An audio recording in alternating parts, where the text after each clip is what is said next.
नमस्कार दोस्तों, आशा करता हूँ आप सब बहुत अच्छे होंगे। स्ट्रेट जीरो में आपका बहुत बहुत स्वागत है। दोस्तों, चाइना ने एलएसी पर अपना नया कमांडर जनरल जेंग को यहाँ पे नियुक्त किया है, जो कि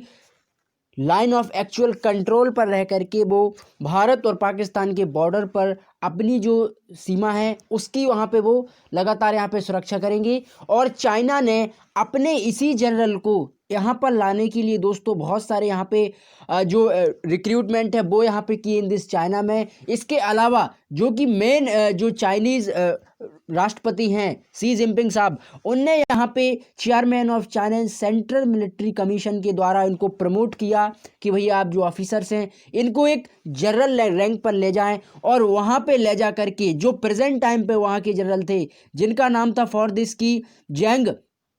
जाओ जांगी हु, ये जाओ जांगी जो हैं इनको यहाँ से हटा करके अब उनके स्थान पर होंगे जनरल जेंग जुडिंग, जो कि ये न्यू कमांडर हैं। और न्यू कमांडर दोस्तों जनरली वेस्टर्न थ्रेट कमांडर की श्रेणी में यहाँ पे आते हैं। और इसके अलावा इनको यहाँ पे super announcement attending the ruling retired about 65 on this age, यानी ऑलमोस्ट जो जनरल जिऊ जंग हैं ये यहाँ पे इनको रिटायरमेंट मिला है 65 ईयर की एज में। इसके बाद अब जो वहाँ पे नए जनरल वहाँ पे अपॉइंट होंगे जनरल जेंग। अब दोस्तों थोड़ा सा हम देख लेते हैं कि जनरल जेंग जो हैं वो कितने महत्वपूर्ण हैं भारत और चाइना के बॉर्डर्स को लेकर के, उनकी क्या अपेक्षा है भारत को लेकर के, और क्या वो भारत की आर्मी के बारे में, भारत से अपनी जो लगी सीमा है एलएसी के बारे में, और भारत चाइना की जो जनरली विवाद हैं, चाहे वो विवाद दोस्तों गलवान घाटी को लेकर हो या फिर वो एलएसी को लेकर हो, ये पूरा जो विवाद है दोस्तों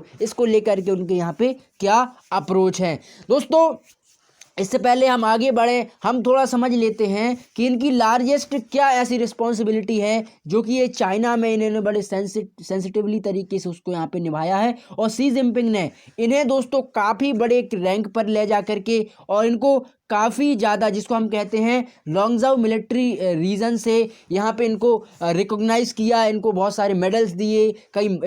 इनको लेबल, इनको औहदे, इनकी बड़ी बड़ी जो पोजीशंस हैं वो भी इनको यहाँ पे प्रोवाइड की। इन दिस की ये जो मिलिट्री जनरल हैं ये अपने काम में बड़े बेहतर तरीके से माहिर हैं। और एक दोस्तों अगर हम बात करें थ्रेटलाइजेशन की तो for this the part about की path breaking military and reform initiative for Xi Jinping since 2013, यानी सी जिनपिंग 2013 में ऑलमोस्ट जब मिलिट्री को रिफॉर्म कर रहे थे या मिलिट्री में नई नई चीज़ एडॉप्ट कर रहे थे। फॉर कि आप सभी जानते हो कि जब से सी जिनपिंग साहब आए हैं चाइना की मिलिट्री में ऑलमोस्ट पूरी तरीके से इस तरीके का रिफॉर्म हुआ है कि चाइना हमेशा, चाहे वो भारत हो या फिर कोई और चाइना का पड़ोसी हो, चाहे वो वियतनाम हो, आप सभी जानते हो कि वियतनाम और चाइना के किस तरीके के रिलेशंस हैं। चाइना ने जो है वो पूरा वहाँ पे ऑक्युपाइड कर लिया है कि वियतनाम की जगह पर जितना समुद्री रीजन आता था वो सभी वहाँ पे हड़प लिए। इसके अलावा दोस्तों चाइना ने ऑलमोस्ट हांगकांग है उस पर तो लगातार कब्जा जमाया है। इसके अलावा जो नेपाल जो कि भारत का पड़ोसी मुल्क है और चाइना का भी है दोस्तों, उस पर भी लगातार अपना हाथ यहाँ पे साफ करते जा रहा है। और चाइना की जो पॉलिसी है कि भैया विस्तारवाद करना है, इसके अलावा तो हमें कुछ सोचना ही नहीं है। तो इस प्रकार की जो पॉलिसीज़ हैं चाइना की, इस पॉलिसी मेकिंग में ज़्यादातर जो दोस्तों हाथ रहा है वो अगर हम एक फैक्चुअली कहें, एक उसको इंटरनली फैक्चुअल रूप से कहें तो जनरल जेंग का इसमें काफ़ी बड़ा महत्व रहा है। इनकी मिलिट्री को एक्सपेंड करने में, इनकी मिलिट्री को आगे बढ़ाने में, और इनके जो रूल एंड रेगुलेशंस हैं उसको थ्रॉट आउट करने के लिए जनरल जेंग का काफ़ी बड़ा एक हस्तक्षेप रहा है। चाइना के रिफॉर्मेशन में, चाइना की मिलिट्री एडवांटेज में इनका काफ़ी बड़ा महत्व रहा है। अब दोस्तों हम समझते हैं कि क्या यहाँ पे ऑन गोइंग स्टॉप जो कि टेंस सिचुएशन में अगर हम देखें कि एलएसी पे यानी लाइन ऑफ एक्चुअल कंट्रोल जो है, जो कि Ladakh sector for the last 7 month has been spiritualisation of one significance, यानी अगर हम देखें पिछले 7-8 महीनों से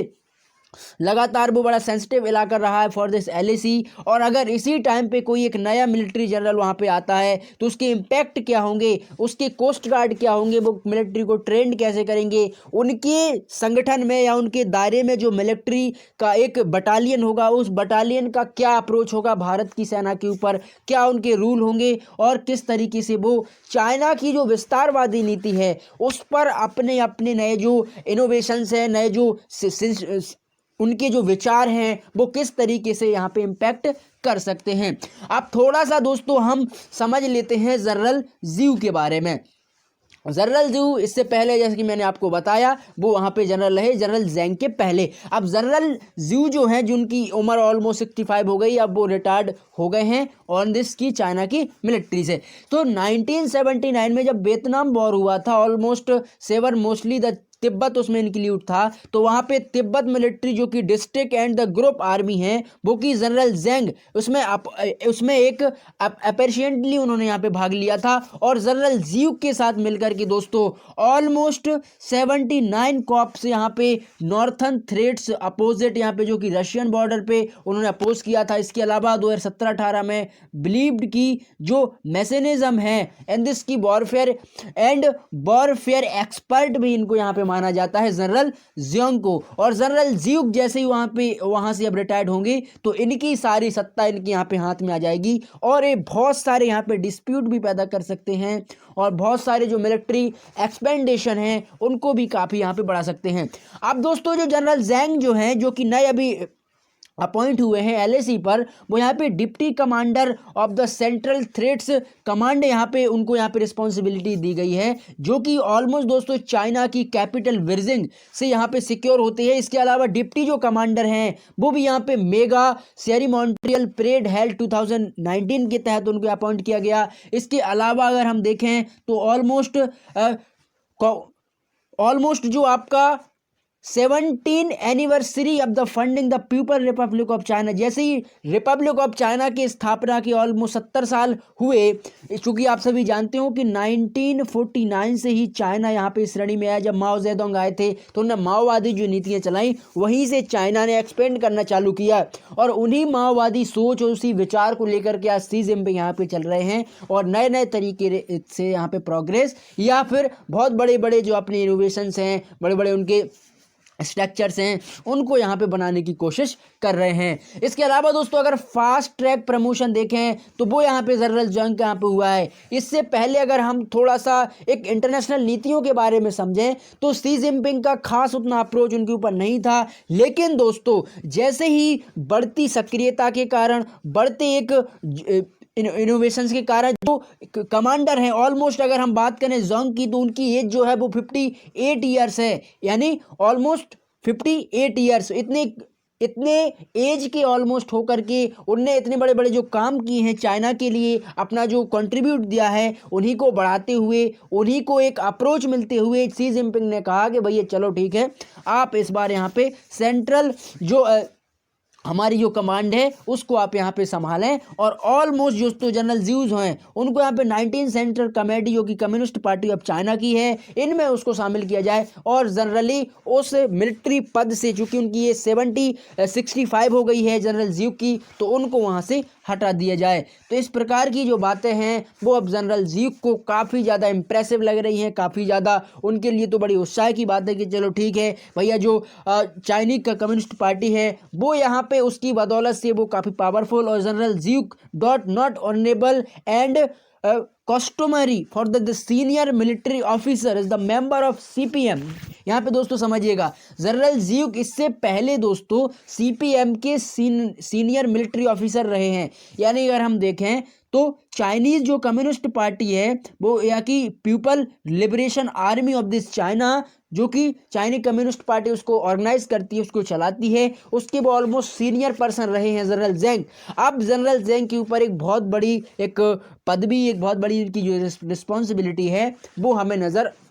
आती है। अब इससे दोस्तों हम क्या देख सकते हैं कि हमारे भारत पर और ख़ास करके जो हमारे चाइना से जो भी बॉर्डर्स लगते हैं उन पर क्या ऐसा इम्पैक्ट पड़ेगा कि हमें जनरल जेंग और जनरल ज्यूक में क्या हमें डिफरेंसेस देखने को मिल सकता है। अभी तक तो जनरल ज्यूक रहे आए, लेकिन अब उसके बाद जनरल जेंग वहाँ पे आएंगे। तो दोस्तों LAC पर इसका क्या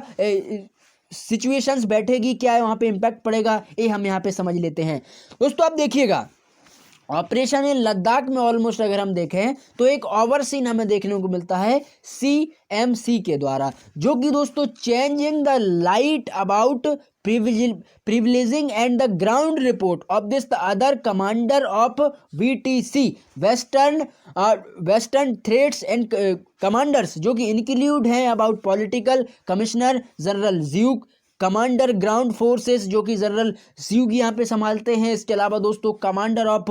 PLA एंड दिस एयरफोर्स के जो लेफ्टिनेंट जनरल हैं जनरल वोंग कोंग, इनका भी काफ़ी बड़ा एक सेंसिटिव इलाका, काफ़ी बड़ा एक सेंसिटिव एरियाज यहाँ पे रहा है LAC के स्टिमुलेशन के द्वारा, LAC के इम्पैक्ट टू सोशलाइजेशंस के द्वारा। क्योंकि दोस्तों यहाँ पे जो भी नीतियाँ और जो भी निर्णय और डिसीजंस होते हैं वो ऑलमोस्ट चाइना के जितने मिलिट्री जनरल्स हैं उनकी सभी सलाह है, उनकी मशवरा से, उनकी जो रणनीतिकार होते हैं वो उसको इस तरीके से डिज़ाइन करते हैं कि हमें कौन से देश पर कौन सा सिस्टम वहाँ पे बैठाना है और किन किन बेसों पर हमें वहाँ पे जाके अपनी मिलिट्री, अपनी रूलिंग पावर, अपने सिस्टम्स को वहाँ पे टेक आउट करना है। इसके अलावा दोस्तों इंडियन आर्मी को यहाँ पे pulling back from the Kailasa range, यहाँ पे हमें समझना पड़ेगा कि इंडियन आर्मी को यहाँ पे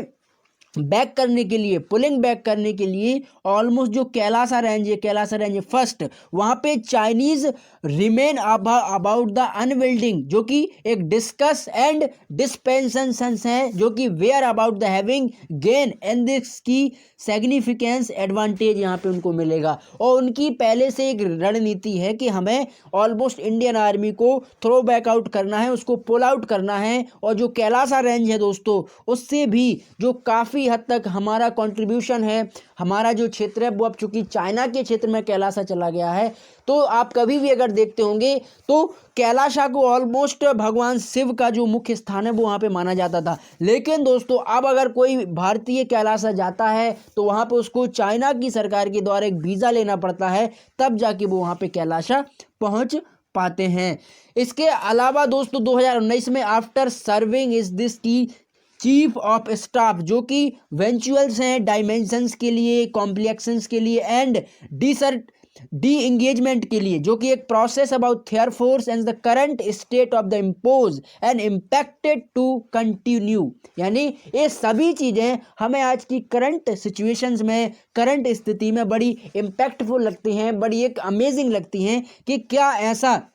सिचुएशंस अभी फिर से बैठ सकेगा कि चाइना और भारत के रिश्ते जो हैं वो कितने बेहतर और कितने एक प्रोविलेंट क्यों ना हो जाएं। लेकिन वहाँ पे हमें कुछ जो ताना तानी हैं या कुछ जो ऐसे सीजन्स हैं जो कि काफ़ी दोनों देशों की मिलिट्रीज़ है वो यहाँ पे काफ़ी सेंसिटिव एरिया में और काफ़ी बड़ी सक्रिय स्थान पर यहाँ पे वर्क करते हैं। अब दोस्तों जो शी जिनपिंग हैं उन्होंने यहाँ पे कमांडर इन चीफ, जो कि एक PLA का to be the part of the US army के, उन्हें अपने समानांतर अपनी मिलिट्री को रिकॉग्नाइज करना है। और ऑलमोस्ट उनका ऐसा मकसद है कि 2027 तक हमारी जो चाइनीज़ लिबरेशन आर्मी है वो ऑलमोस्ट अमेरिकन US आर्मी के टक्कर की होगी। और दोस्तों आप यहाँ पे समझिएगा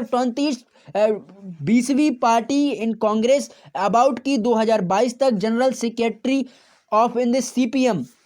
जो भी आपका CPC है चाइनीज कम्युनिस्ट पार्टी, वो यहाँ पे शी जिनपिंग को will be the required of the सोवियंस इन द अचीवमेंट। ये काफ़ी बड़ा उनके लिए अचीवमेंट होगा कि ऑलमोस्ट 2027 तक शी जिनपिंग का जो प्लान है कि अपनी मिलिट्री आर्मी को US की आर्मी जितना मजबूत, US की आर्मी जितना पावरफुल और काफ़ी एक एडवांटेजफुल यहाँ पे बनाना है। चाहे उसके लिए मुझे अपने जो नेतागण हैं उनको यहाँ पे मिलिट्री में बुलाना पड़े या उनके जो आर्मी कमांडर्स हैं उनको वहाँ पे तैनात हो सके, या फिर दोस्तों बहुत सारे ऐसे पार्टीज, ऐसे फंक्शंस हैं जो कि चाइना अपने लिबरेशंस को बढ़ाने के लिए, चाइना अपने आप को रिकॉग्नाइज करने के लिए ऐसे ऐसे कदम यहाँ पे उठाता है। इससे पहले अभी डोनाल्ड ट्रंप साहब ने भी स्पेस आर्मी का जो गठन किया उसको लेकर भी चाइना काफ़ी ज़्यादा सीरियस और काफ़ी ज़्यादा एक एक्टिव रहता है कि अगर अमेरिका स्पेस आर्मी बना सकता है तो हम क्यों नहीं बना सकते। तो इस प्रकार की जो डिमांड है एक दूसरे के आगे श्रेष्ठ दिखाने की, वो उसमें काफ़ी ज़्यादा देश हैं वो अपने आप में भिड़े हुए हैं। और अगर मोस्ट ट्रबल कंट्रीज़ की हम बात करें तो दोस्तों आज के टाइम पे अमेरिका और चाइना ये दोनों मोस्ट फेवरेबल यहाँ पे कंट्रीज़ हैं जो कि एक दूसरे के सामने अपनी ताकत दिखाने में लगातार लगे हुई हैं। तो दोस्तों आशा करता हूँ आप इसे ज़रूर समझे होंगे। अगर आपको वीडियो पसंद आया है तो ज़रूर चैनल को सब्सक्राइब करें। और आज के लिए बस इतना ही। Thank you for watching.